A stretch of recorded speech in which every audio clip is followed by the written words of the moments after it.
berpikir komputasional. Dari istilah berpikir komputasional, apa yang ada di benak kalian? Apa? Boleh kan? Memecahkan masalah. Ini ada kata komputasional. Komputer ya. Artinya apa? Kita berpikir seperti iya, nah itu. Berpikir komputasional adalah cara berpikir untuk memecahkan masalah secara sistematis dan logis, yang tidak hanya berguna dalam bidang informatika saja, tetapi juga untuk kehidupan sehari-hari, karena kita tiap hari punya masalah. Masalah itu besar ya, masalahnya besar. Meskipun mungkin menurut kalian kecil, tapi sebetulnya besar. Mengapa berpikir komputasional penting? Nah, itu membantu memecahkan masalah kompleks dengan cara yang terstruktur, meningkatkan kemampuan berpikir logis dan analitis, dan dapat diterapkan dalam berbagai bidang dan situasi. Nah, berpikir komputasional itu tidak hanya untuk programmer saja, tapi untuk semuanya ya. Di dalam berpikir komputasional ada 4 bagian yang penting atau 4 pilar berpikir komputasional. Yang pertama adalah dekomposisi.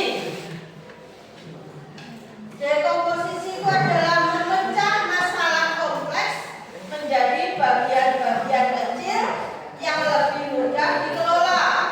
Kemudian yang kedua adalah pengenalan pola. Kemudian ada abstraksi dan ada algoritma. Kita bahas satu persatu. Apa itu dekomposisi? Nah, jadi berpikir komputasional itu ada 4 bagian tadi ya. Ada dekomposisi, pengenalan pola, abstraksi, dan algoritma. Dekomposisi adalah proses memecah masalah besar menjadi bagian-bagian yang kecil yang mudah untuk diselesaikan. Mengapa dekomposisi penting? Yaitu untuk membuat masalah kompleks menjadi lebih mudah dikelola. Ini memungkinkan kita untuk fokus pada satu bagian pada satu waktu. Suatu contoh, misalnya Alif punya masalah membersihkan kamar tidur. Misalnya, apa saja yang dilakukan? Itu dipecah-pecah masalahnya. Misalnya dari menyapu, mengepel, menata tempat tidur, dan seterusnya. Jadi dipecah-pecah menjadi bagian-bagian yang lebih kecil. Itu namanya dekomposisi. Langkah-langkah dekomposisi. Yang pertama adalah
Yang pertama, tentukan tujuannya mau kemana saja, ya. Kemudian naik apa ke sana? Apa naik kereta api atau naik apa? Yang lain? Mobil. Kemudian ke Malangnya itu berapa hari misalnya? Misalnya sampai 2 hari atau 3 hari kan kita memerlukan tempat untuk bermalam, menginap, akomodasi ya, misalnya di hotel atau gimana. Kemudian kita akan juga di Malang tempat wisata apa saja yang mau kita tuju. Misalnya Alif suka kemana kalau ke Malang? Ke Santera di Lampute. Udah pernah ke sana ya? Ya. Udah. Berapa hari di sana? 1 hari saja. Jadi tidak perlu menginap ya. Kemudian contoh yang lain, memasak makanan. Nah, ketika kita mau memasak makanan, itu kan sebuah masalah juga ya. Masalahnya apa? Pecah-pecah misalnya memilih resep apa yang mau dimasak ya. Kemudian menyiapkan bahan-bahan untuk masak itu apa saja. Kemudian menyiapkan peralatan masak dan cara pengolahan bahannya sesuai dengan instruksi. Contohnya, misalnya si Alif mau masak mie, misalnya ya, ada petunjuknya ya. Terus misalnya resepnya pilih dari milih, ya, menyiapkan bahan-bahannya. Bahannya apa saja kalau masak mie? Minyak, air panas, kemudian apa toppingnya ya. Kemudian contoh yang lain adalah membersihkan kamar. Dipecah-pecah masalahnya dalam membersihkan kamar, diantaranya merapikan tempat tidur, membereskan barang-barang, menyapu, ngepel, membersihkan debu dan seterusnya. Nah itu tadi dekomposisi. Apa tadi dekomposisi? Memecah masalah besar menjadi masalah yang lebih kecil. Nah, lebih kecil itu dekomposisi. Lanjut ke pilar yang kedua, pengenalan pola. Apa itu pengenalan pola?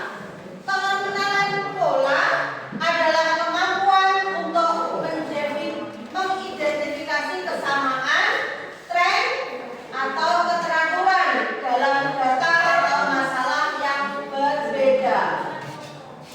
Ketika kita menghadapi banyak masalah, seringkali ada pola atau karakteristik yang berulang. Dengan mengenali pola-pola ini, kita bisa memprediksi apa yang akan terjadi selanjutnya, menemukan solusi yang sudah pernah berhasil untuk masalah serupa, mengidentifikasi hubungan antara berbagai elemen, membuat keputusan berdasarkan pengalaman sebelumnya. Itu tadi pengenalan pola. Misalnya, ini misalnya ada pola 1, 2, 3, 4, 5. Selanjutnya berapa? 6. Itu kan ada polanya. Nambah 1, 1, 1, 1. Kemudian misalnya 2, 4, 6, 8. Selanjutnya berapa? 9, 10.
Lanjut. Pilihan yang ketiga adalah abstraksi. Abstraksi adalah kemampuan untuk menyaring informasi yang tidak relevan dan fokus pada detail yang paling penting dalam suatu masalah. Jadi seperti ini, singkat saja ya. Misalnya kalian punya masalah tadi mau membuat nasi goreng spesial pakai telur. Nah, bahan-bahannya tadi ada nasi, kemudian telur dan sebagainya tadi ya. Nah, yang kita abaikan contohnya seperti telur. Telurnya dari telur apa itu tidak penting ya. Entah itu telur ayam kampung atau ayam apa, ayam Arab, itu tidak penting ya, diabaikan. Jadi bisa disimpulkan bahwa abstraksi itu memperhatikan hal-hal yang benar-benar kita butuhkan untuk menyelesaikan masalah, mengabaikan hal-hal yang tidak penting dan mengganggu, ambil yang penting, yang tidak penting dibuang. Nah, itu abstraksi. Paham ya? Abstraksi ya. Abstraksi itu fokus pada yang penting, ambil yang penting, yang tidak penting dibuang. Itu abstraksi. Mengapa abstraksi penting? Di antaranya menyederhanakan masalah, fokus pada solusi. Nah, ini contoh abstraksi dalam kehidupan sehari-hari. Misalnya remote TV.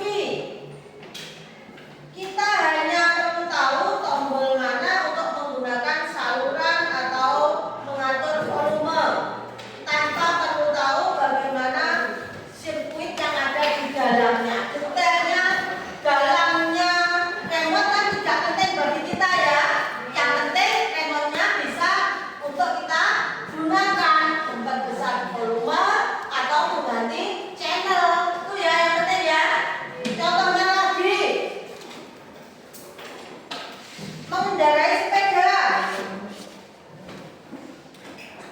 Kita hanya fokus menjaga keseimbangan, mengayuh, mengarahkan tanpa perlu memikirkan sepedanya itu jenis apa, sepedanya terbuat dari logam besi atau dari stainless. Kita fokusnya kepada apa? Mengayuh, fokus pada mengendarai sepeda. Contohnya lagi adalah ketika kita melihat peta. Di peta itu hanya tertera jalannya, arahnya saja ya, tanpa ada di jalannya tadi ada lubangnya atau ada batunya, kan itu tidak ada, diabaikan ya. Yang penting apa? Jalurnya. Jadi itu tadi ya, abstraksi. Ambil yang penting, yang tidak penting dibuang. Lanjut yang terakhir, nih algoritma. Algoritma itu adalah langkah-langkah menyelesaikan masalah. Algoritma itu sering dikenal dengan langkah-langkah yang jelas dan berurutan. Algoritma itu gambar yang di sebelah itu namanya flowchart atau diagram alir. Contoh itu ada algoritma membuat teh. Algoritma itu urutan, langkah-langkah, tahap-tahap pembuatan ya. Contohnya itu algoritma membuat teh. Yang pertama, siapkan cangkir, teh celup, dan air panas. Masukkan teh celup ke dalam cangkir.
apa? Berpikir komputasional itu penting ya.